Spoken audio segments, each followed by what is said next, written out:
Marie Curie, la femme qui a changé la science malgré tout. Imaginez une époque où les femmes n'avaient pas le droit d'aller à l'université. Une époque où être une femme scientifique était considéré comme impossible. C'est dans ce monde que Marie Curie a tout changé. Nous sommes en 1867, en Pologne, alors occupée par la Russie. Maria Sklodowska naît dans une famille d'enseignants. Brillante élève, elle rêve de faire des études supérieures.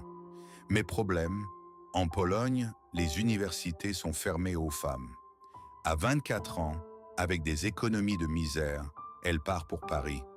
Elle dort dans une chambre glaciale, mange à peine, mais elle est enfin libre d'étudier à la Sorbonne. Elle se nourrit parfois uniquement de pain et de chocolat, au point de s'évanouir en cours. Mais rien ne l'arrête. En 1894, elle rencontre Pierre Curie, un physicien français. Ils se marient et forment un duo scientifique exceptionnel.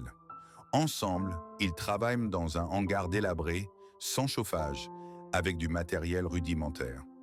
Marie s'intéresse à un phénomène mystérieux. Certains matériaux émettent spontanément de l'énergie. Elle invente même le mot pour le décrire, la radioactivité. En traitant des tonnes de minerais à la main, dans des conditions épouvantables, elle découvre deux nouveaux éléments, le polonium, qu'elle nomme en hommage à sa Pologne natale, et le radium. En 1903, exploit historique, Marie Curie devient la première femme à recevoir un prix Nobel qu'elle partage avec Pierre et Henri Becquerel. Mais même là, l'Académie des sciences avait d'abord voulu exclure Marie et ne récompenser que les hommes. Pierre a dû menacer de refuser le prix pour qu'elle soit incluse. Puis, le drame. En 1906, Pierre meurt brutalement, écrasé par une voiture à cheval. Marie est dévastée, mais elle continue.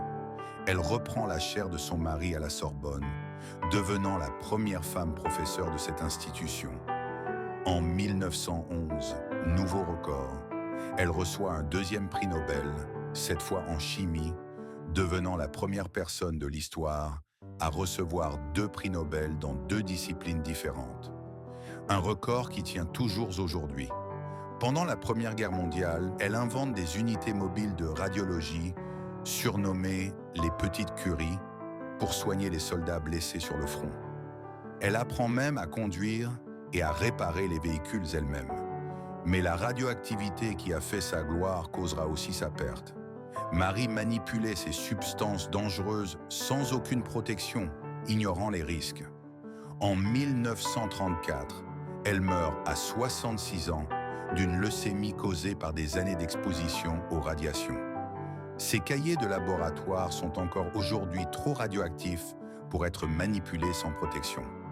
L'héritage de Marie Curie, elle a ouvert la voie à la recherche sur le cancer, à l'énergie nucléaire. Et surtout, elle a prouvé au monde entier que les femmes avaient toute leur place dans la science. Ces 2 filles perpétueront cette tradition. Irène recevra elle aussi un prix Nobel de chimie en 1935. Marie Curie nous enseigne que la passion, le courage et le travail acharné peuvent briser tous les plafonds de verre.